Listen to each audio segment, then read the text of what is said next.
Catherine Bernardo, tinawag na traitor, si Daniel Padilla habang patuloy ang paghabol nito sa kanya. Kung matatandaan nga natin kamakailan lamang ay nabalitang hiwalay na nga ang dalawang celebrity couple. Dahil sa pag-cheat ni Daniel Padilla kay Catherine Bernardo ng paulit-ulit.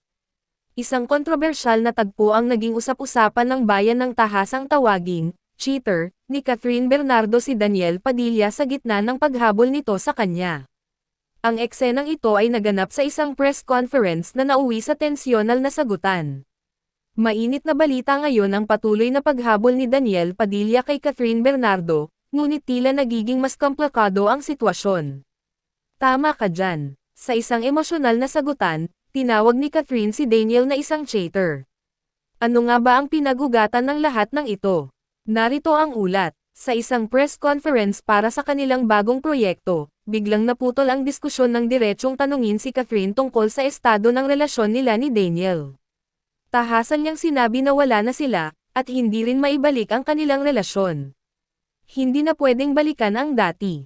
Hindi ko kayang magtiwala muli sa isang tao na niloko ako. Agad na nagulat ang mga naruroon, lalo na si Daniel, na tila hindi inaasahan ang pahayag ni Catherine. Catherine, bakit mo sinasabi yan?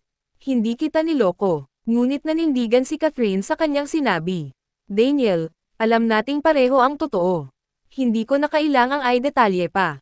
Sa puntong ito, halata ang tensyon sa pagitan ng dalawa. Sa harap ng media, nagpatuloy ang mainit na diskusyon. Kahit anong sabihin mo, mahal pa rin kita. Bakit mo kailangang gawing ganito? Daniel, hindi ito tungkol sa pagmamahal. Tungkol ito sa respeto, na nawala noong niloko mo ako. Ang emosyon ni Daniel ay hindi na itago, at tila nahihirapan siyang magpaliwanag. Catherine, hindi mo ba ako kayang bigyan ng isa pang pagkakataon? Pagsisisihan ko ang lahat ng pagkakamali ko. Ngunit si Catherine ay nanatiling matatag. Daniel, ilang beses mo nang sinabi yan. Pero hindi na kita kayang pagkatiwalaan ulit. Ayon kay Catherine, matagal na niyang alam ang mga nangyari, ngunit pinili niyang manahimik upang hindi magdulot ng eskandalo. Sinubukan kong ipaglaban ang relasyon natin, Daniel. Pero kung paulit-ulit akong masasaktan, kailangang may hangganan. Sa kabila ng mga akusasyon, patuloy pa rin si Daniel sa kanyang paghingi ng tawad. Kahit anong gawin ko, parang hindi mo ako kayang patawarin. Ano pa ba ang dapat kong gawin, Catherine? Ang sagot ni Catherine ay puno ng bigat at lungkot. Daniel, hindi mo kailangang gawin pa ang kahit ano. Tapos na tayo. Ang pag-amin ni Catherine tungkol sa cheating, isyo ay agad na nag-trending sa social media, at marami ang nagpahayag ng kani-kanilang opinyon. Ang tapang ni Catherine. Hindi lahat ng babae kayang magsalita ng ganyan.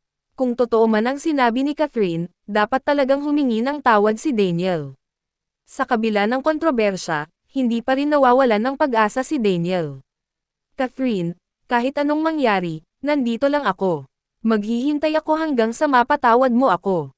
Ngunit tila sarado na ang pintuan ni Catherine para sa anumang rekonsilasyon. Daniel, hindi na ito usapan ng pagmamahal. Ito ay usapan ng respeto, na hindi mo naibigay sa akin.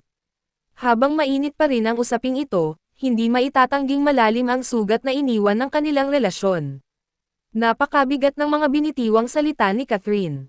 Mukhang kailangan talaga ng oras para maghilam ang sugat na ito. Isa itong paalala na ang tiwala ay napakahalaga sa isang relasyon, at kapag nasira, mahirap na itong maibalik. Sa kabila ng lahat, patuloy pa ring sinusubukan ni Daniel na maayos ang lahat.